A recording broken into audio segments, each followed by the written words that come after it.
My girlfriend said, "You're too available, too loyal, and too easy to keep around without commitment." I didn't argue, beg, or even raise my voice during the breakup conversation that night.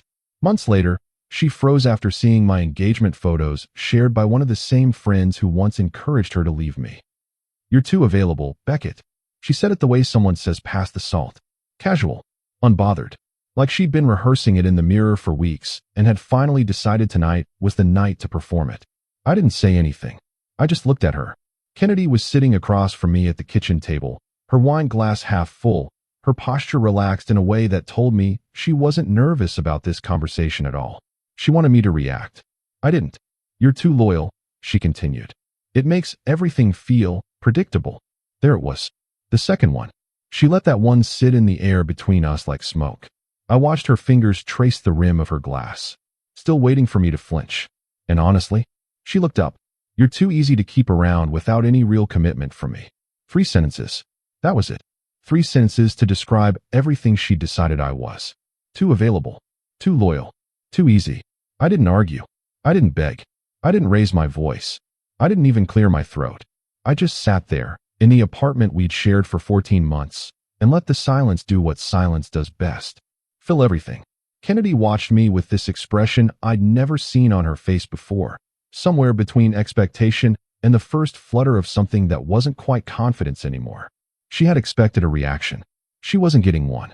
I didn't know it then, but that sentence would eventually destroy everything Kennedy thought she wanted. Here's what the breakup looked like from the outside. Kennedy, composed, articulate, certain. Me, quiet, still, completely unreadable. Sloane sitting on our couch 30 feet away, pretending to scroll her phone, listening to every word.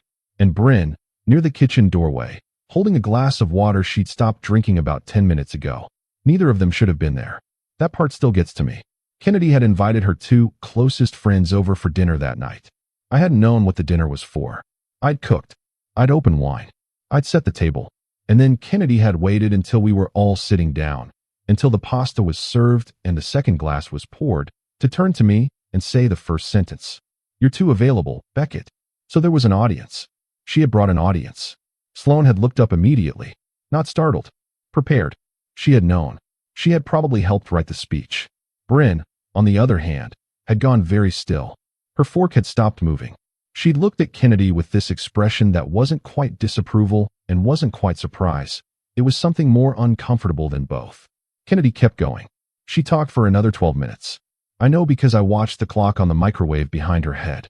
She talked about needing more excitement, about feeling like our relationship had stopped growing, about her therapist, a name she dropped 3 times, like a credential, about how she deserved someone who matched her energy, about how she had been thinking about this for months.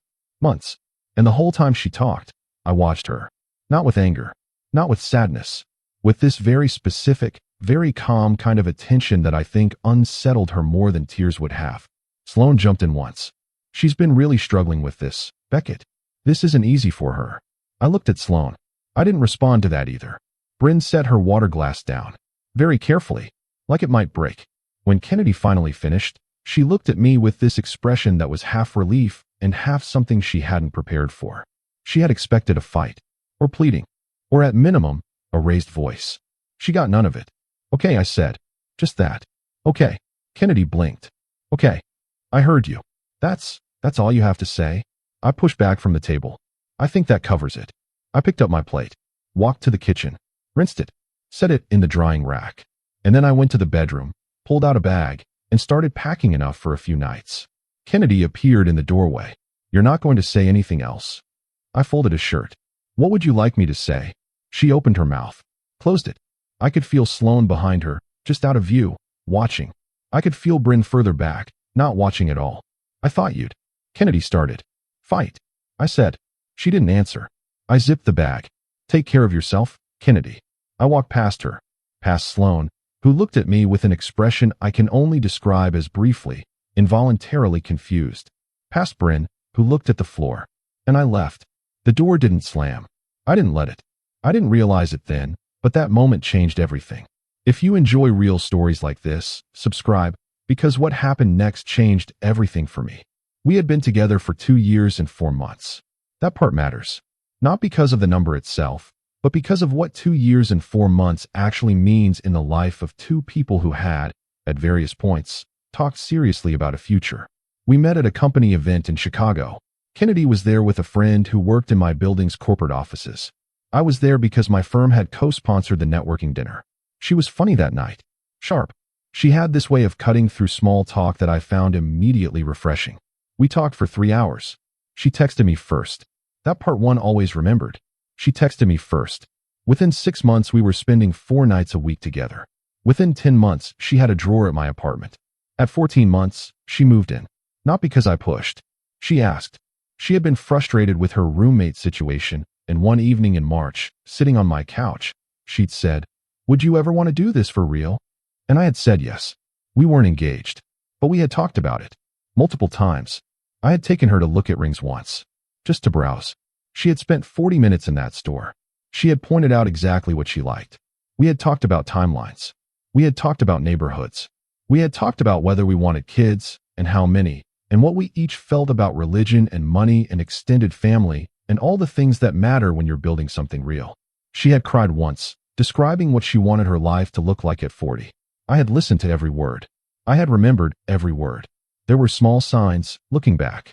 Kennedy had started mentioning Sloane's opinions more frequently. Not dramatically. Just, Sloane thinks, and Sloane was saying, and Sloane mentioned. Sloane was single.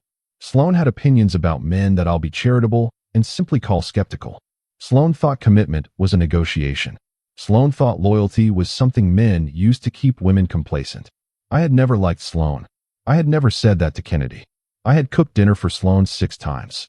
I had helped Sloane move a couch once, during a building renovation, on a Saturday morning. None of that had mattered, apparently. There was also this. Kennedy had started pulling back in small ways about 3 months before the dinner. Fewer texts during the day. Shorter conversations in the evenings. A slightly different energy in the apartment. Not cold exactly, but not present either. I had noticed. I hadn't panicked.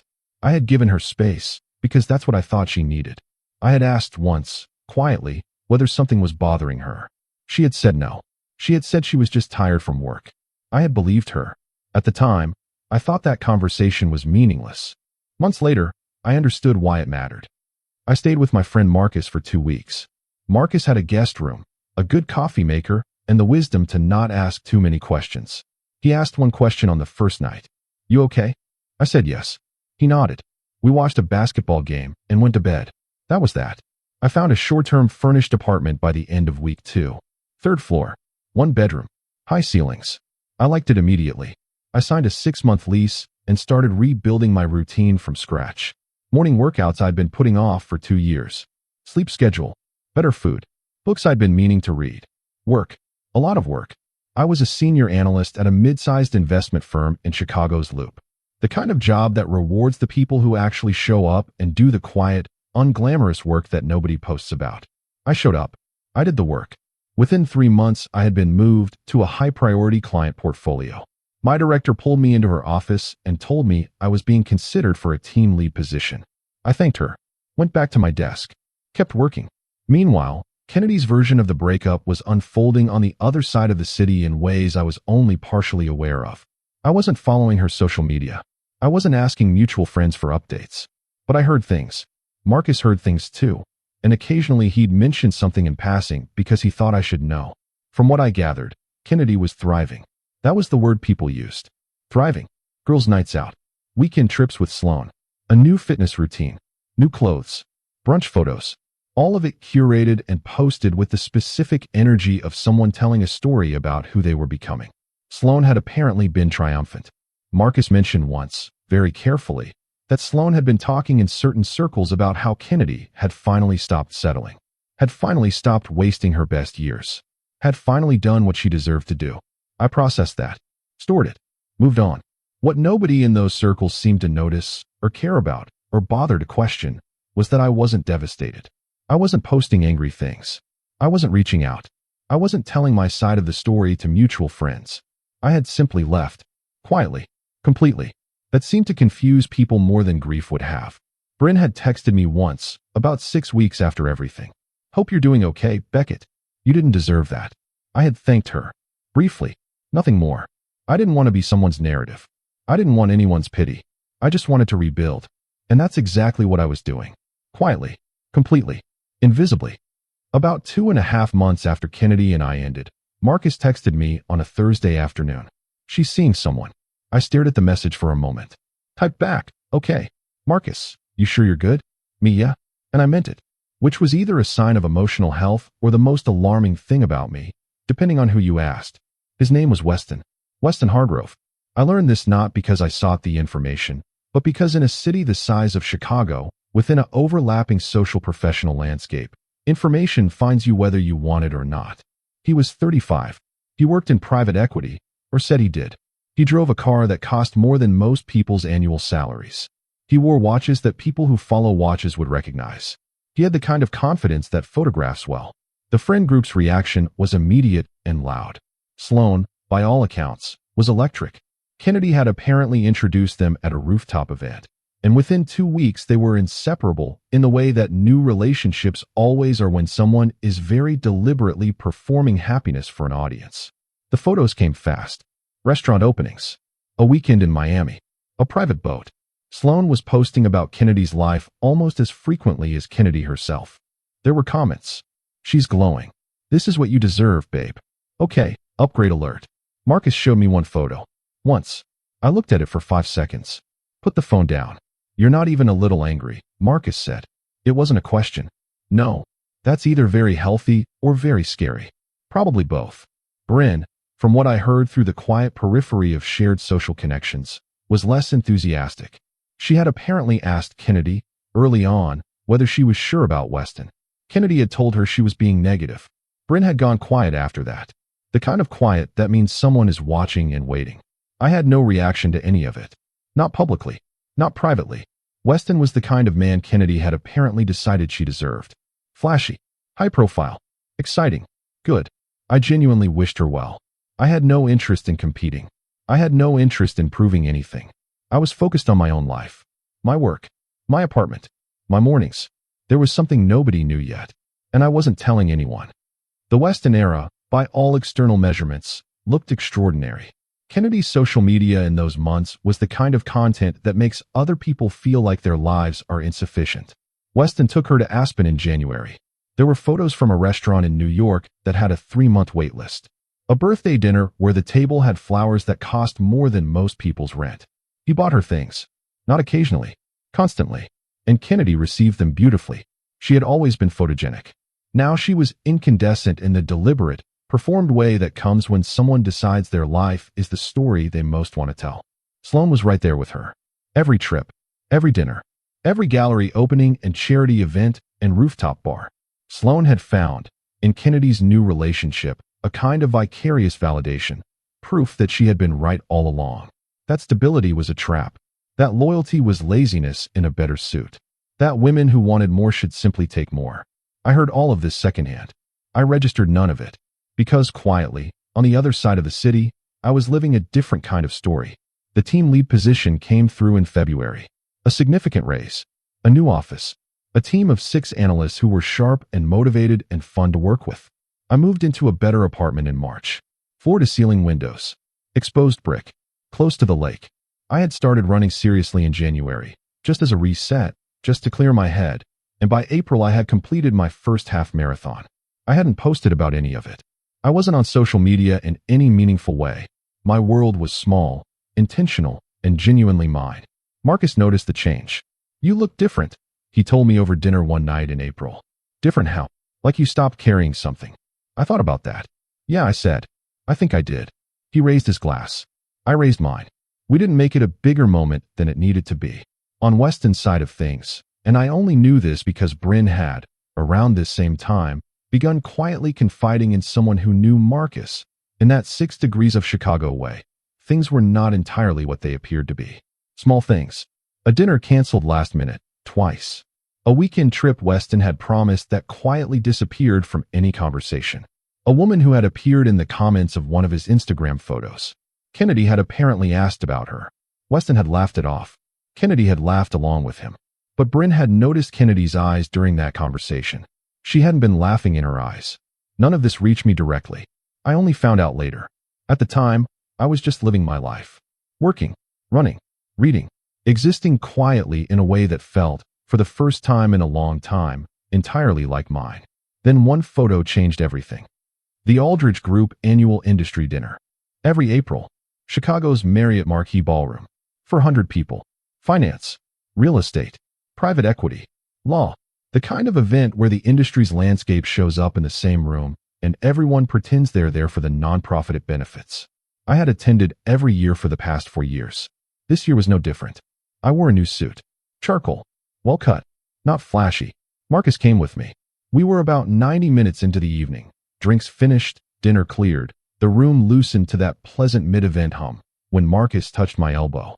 "Don't react," he said quietly. I turned slightly. Kennedy was across the room. With Weston. And Sloan. I hadn't known they'd be there. Kennedy hadn't seen me yet. She was laughing at something Weston was saying, her hand on his arm. And for a moment, I just watched the tableau. The practiced ease of it. The way she held herself in public. The specific performance of a woman who wanted the room to notice her. Then she turned. And she saw me. The laugh didn't disappear immediately. It took about 3 seconds. 3 seconds for the laugh to fade, for her eyes to register, for whatever she was expecting from this moment to collide with what she was actually seeing. What she was seeing was not the man she had left. Or not only that man. She was seeing the same man, same face, same eyes, but somehow different. I had lost weight I hadn't realized I'd been carrying. I stood differently.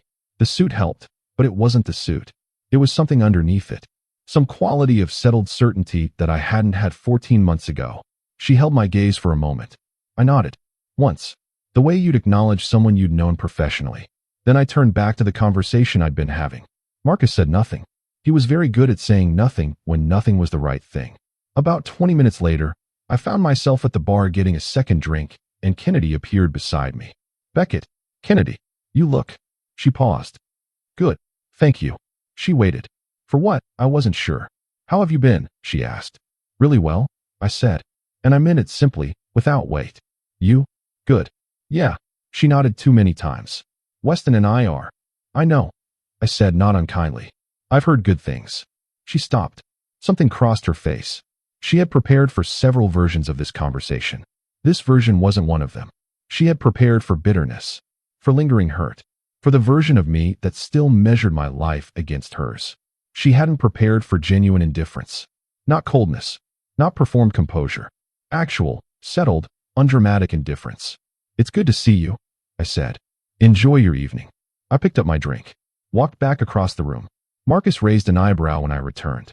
"Fine," I said before he could ask. "Yeah," he said. "You really are." What I didn't tell Marcus, what I didn't tell anyone that night, was that I had arrived at that dinner with something Kennedy didn't know about. Something none of them knew about.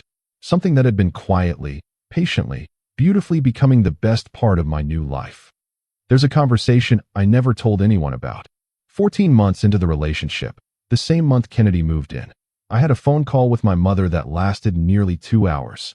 My mother's name was Ruth. She was 71, sharp as anyone I'd ever met. And she had the particular gift of saying difficult things very gently, so that by the time you realized what she'd said, you'd already accepted it. She had met Kennedy twice. She hadn't said much about her either time, which, I had learned over years of knowing Ruth, meant something. That night on the phone, she asked me something I hadn't expected. "Does she know what she has, Beckett?" I had paused. "I think so," I'd said. My mother had made a small sound. Not agreement. Not quite disagreement. Just acknowledgement. "People who know what they have," she said, "don't need to be told." I hadn't fully understood what she meant at the time. I had thought she was being protective in the way mothers are. I had thought she was being slightly unfair. I hadn't brought it up again. But that call had lodged somewhere in me. And after the breakup, in the quiet of my new apartment, in the honest space that solitude creates, I had thought about it constantly. Does she know what she has? Here is what Kennedy had never known. She had never known that I had turned down a job offer in Seattle. A significant one, with a title bump and a 30% salary increase, because she was settled in Chicago and I didn't want to disrupt what we were building. I had never told her. I hadn't wanted it to become leverage or guilt. I had just made the decision and let it go. She had never known that I had spent 4 months quietly meeting with a jeweler, not just browsing, actually meeting, actually designing, working on a ring that was specific to everything she'd ever described wanting.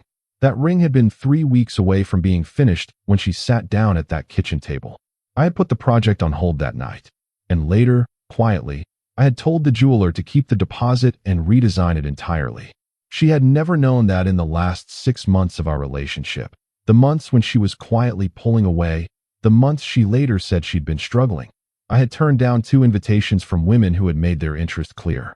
Colleagues, professional events, nothing unambiguous. I had said no, both times, without drama, without mentioning it to Kennedy, because I was with Kennedy, and that was enough information to act on. She had also never known about my conversation with Bryn. About 3 weeks before the dinner breakup, Bryn had pulled me aside at a group gathering. She had looked uncomfortable. "I don't know how to say this," she'd said. "Just say it," I told her. "I think Kennedy is." She'd stopped, started again.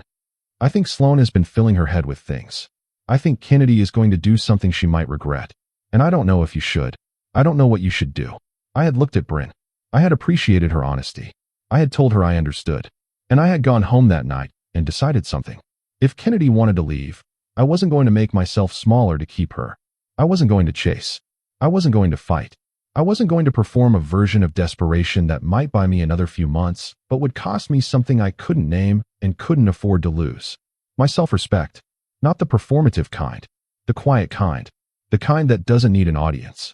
And so when she sat down at that table 3 weeks later and told me I was too available, too loyal, too easy to keep, I had already made a decision. I just let her be right. Now you understand why I walked away without a word. Now you understand why I never called. Now you understand why, at the Aldridge dinner, I could look at Kennedy and feel nothing but a settled, genuine, complete indifference. I wasn't pretending. I had already grieved the relationship. Privately, before it even ended. May arrived, and with it a shift in the weather that I had always loved about Chicago. That particular quality of spring, everything restarting, everything deciding to try again. I was running 6 mornings a week by then. Same route. Along the lakefront. South toward the museum campus. Then back.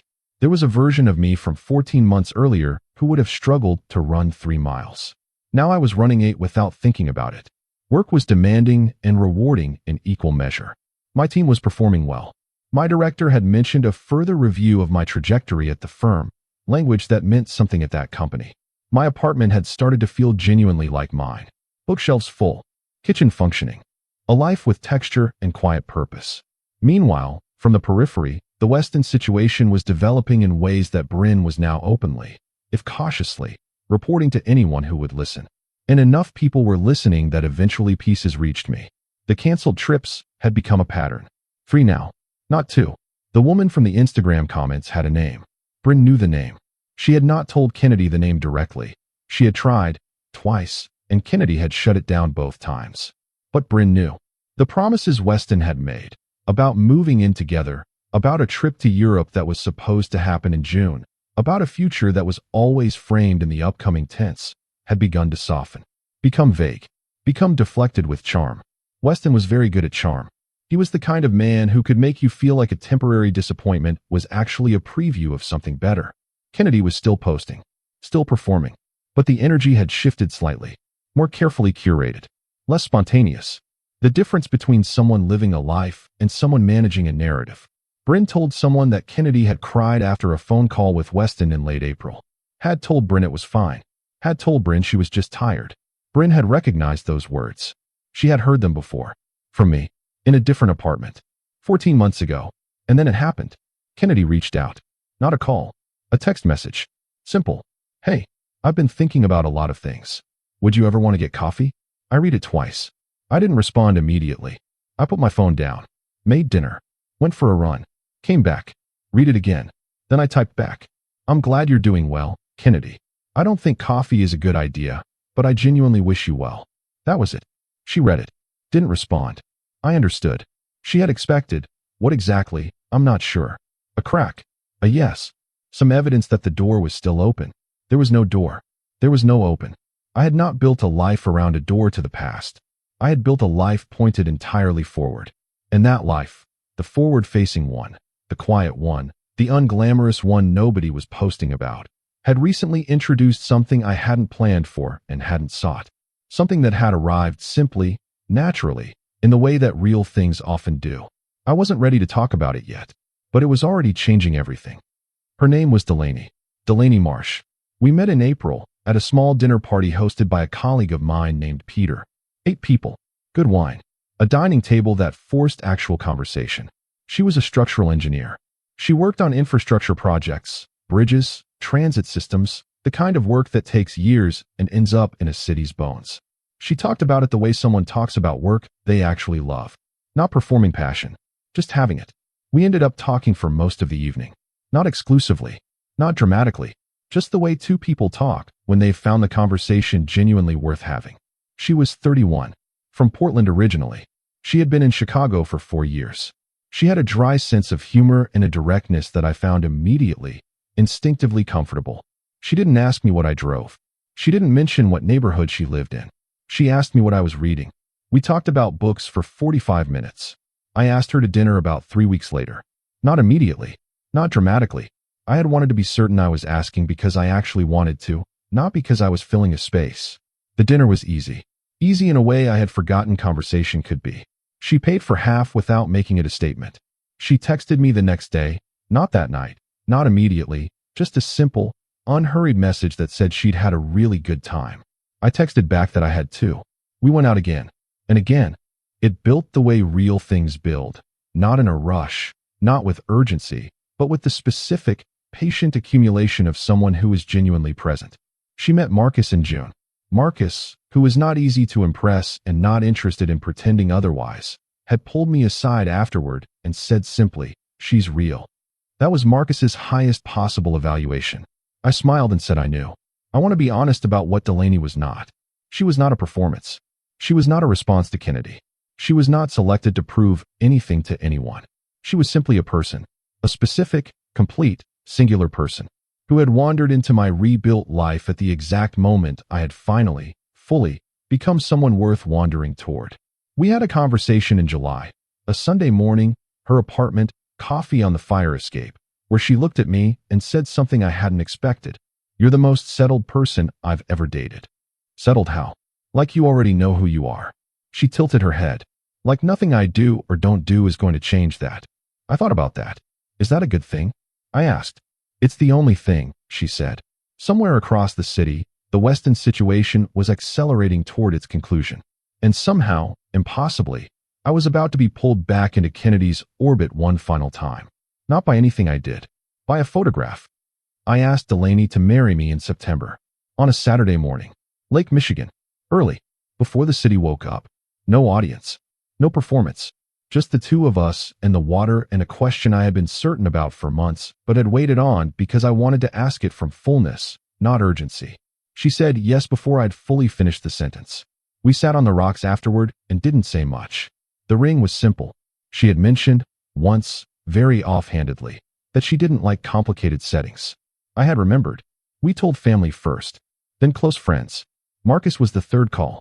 He made a sound that I'm fairly certain was him actually crying, which he denied completely and which I will never bring up in his presence.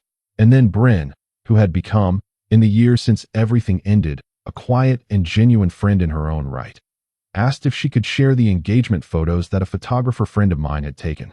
Low-key, natural light. Us, laughing at something, by the water. I said yes, and Bryn posted them. I didn't think much about it at the time. The photo was on Instagram by a Tuesday evening, and by Wednesday morning, my phone had a text from Marcus. I heard Kennedy saw the photos.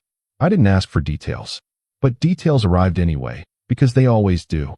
Kennedy had apparently been at Sloane's apartment when Bryn's post appeared in her feed. She had been scrolling, casually, the way you scroll when you're half present, half elsewhere. And then she had stopped, because there was my face, and next to mine, a woman she had never seen before. A woman who was laughing in the completely unself-conscious way of someone who has nothing to prove. And a caption from Bryn. Simple. "So happy for you both.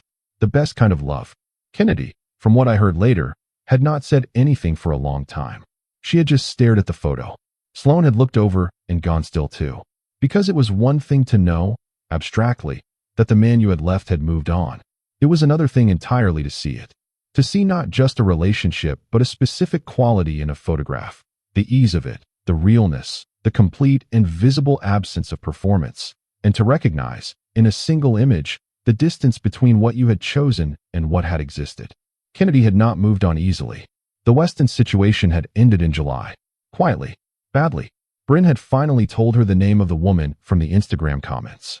Kennedy had confronted Weston. Weston had not denied it. He had, instead, explained it in the way that men like Weston explain things, with a confidence that was almost its own kind of insult. Kennedy had ended it. Had cried for 3 weeks. Had posted nothing. Had unposted things she'd previously posted. Had sat in the specific silence of someone whose story had not gone the way they'd written it. And now, on a Tuesday night in September, at Sloane's apartment, she was looking at a photo of me, engaged, glowing in the way that word is actually supposed to mean something. This wasn't the man who had been too available. This wasn't the man who was too easy to keep around.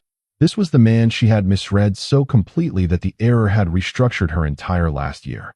Sloane, for the first time in all of it, had nothing to say. Kennedy called me. I didn't pick up. She called twice more that week. I didn't pick up either time. She sent a text on a Thursday night. Beckett, I just wanted to say I'm sorry for how everything happened. You deserved better than that. I mean that. I read it. I sat with it. And then I put my phone down and went to where Delaney was reading on the couch and sat down beside her, and she leaned into me without looking up from her book, and we stayed like that for a while without needing to say anything. I didn't respond to Kennedy's message. Not that night. Not at all. There was nothing cruel in that. There was no revenge in it. I had simply arrived at a place in my life where that particular conversation, Kennedy's apology, Kennedy's regret, Kennedy's need for me to receive what she was offering, was not something I owed anyone. Not even her. From what I heard in the weeks that followed, Kennedy deleted several posts from the previous year. The Aspen trip, the boat, the birthday dinner. Not all of them, but enough. Bryn reached out to me separately, not about Kennedy, just as a friend, and I could tell she was processing her own version of the previous year. The way she had watched things unfold. The things she'd said and hadn't said. The warning she'd tried to give me that I'd already known. I feel like I should have done something differently, she told me once. You did what you could, I said. She really threw away something real. She made the decision she thought was right for her. I said, that's not a crime. Bryn was quiet. You're not even a little angry, she said. That was the second time someone had said that to me. No, I said. Why not? I thought about it. Because being angry would mean some part of me is still waiting for things to have gone differently. And I don't want them to have gone differently. I paused. I like where I ended up. She didn't say anything to that. But I could hear, in the silence, that she understood. As for Sloane, she had gone quiet in the way that people go quiet when the story they championed has ended badly and the protagonist has moved on without a scar. She wasn't posting about Kennedy's life anymore. She had stopped, apparently, using Kennedy's choices as evidence of any philosophy. Maybe she'd learned something. Maybe she hadn't. That wasn't mine to carry either. Delaney and I got married the following spring. April. The lake again. A small ceremony. 60 people. My mother Ruth cried. She had, upon meeting Delaney for the first time 6 months earlier, simply held Delaney's hand for a moment, looked at her quietly, and then looked at me. She hadn't said anything. She hadn't needed to. The reception was an evening thing. String lights. Good food. Dancing that lasted longer than anyone planned. Marcus gave a toast that was brief and honest, and only slightly embarrassing. Bryn was there. She danced. She looked lighter than I had seen her in a long time. I never talked about Kennedy at my own wedding. Her name didn't come up. Not because it was forbidden or painful. Simply because she was not part of the story being told that day. The story being told that day was about something built carefully, quietly, without urgency or performance. A life that had been allowed to become exactly what it needed to be. I thought sometimes about the person I had been on that night at the kitchen table. The man who had rinsed a plate and zipped a bag and walked out a door without slamming it. The man who had been too available, too loyal, too easy to keep. I didn't think about him with bitterness. I thought about him with something closer to gratitude. Because that man had made one correct decision in a room full of easier wrong ones. He had left. And in leaving, he had cleared a space. For running. For work. For late mornings reading on a fire escape. For a woman who had asked what he was reading and actually listened to the answer. For this. Exactly this. I didn't tell this story at my wedding. I didn't tell it to anyone for a long time. I'm telling it now because it has an ending worth knowing. And because sometimes the only thing that needs to be said is that the quiet ones, the ones who don't perform their pain, who don't chase, who don't beg, who rinse the plate and zip the bag and close the door gently on their way out, Those ones are often building something in the silence. Something nobody can see yet. Something patient and real. Something worth arriving at. Kennedy once said I was too easy to keep around. The truth was much simpler. One day, I stopped staying. And somewhere in the life I built after that, in the mornings, in the miles, and the quiet, and the work, and the woman who asked what I was reading, I stopped being a man she had left. I became someone I couldn't have imagined before she made the space for him.